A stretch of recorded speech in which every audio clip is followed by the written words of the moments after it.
প্রিয় মৎস্য খামারি বন্ধুরা, দেশ এবং দেশের বাহির থেকে যারা আমার এই ছোট্ট ভিডিওটি দেখছেন, সকলকে আন্তরিক শুভেচ্ছা ও অভিনন্দন। প্রিয় খামারি বন্ধুরা, পুকুর থেকে জাল দিয়ে মাছ ধরা হচ্ছে থাই পাঙ্গাস মাছের পোনা।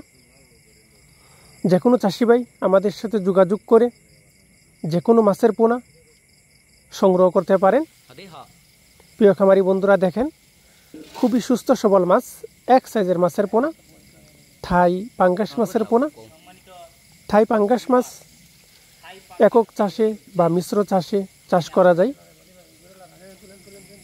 এই সমস্ত থাই পাঙ্গাস মাছ আমরা সমগ্র বাংলাদেশে যত্ন সহকারে সরাসরি হোম ডেলিভারি দিয়ে থাকি। চাষ করতে আগ্রহীগণ যোগাযোগ করুন।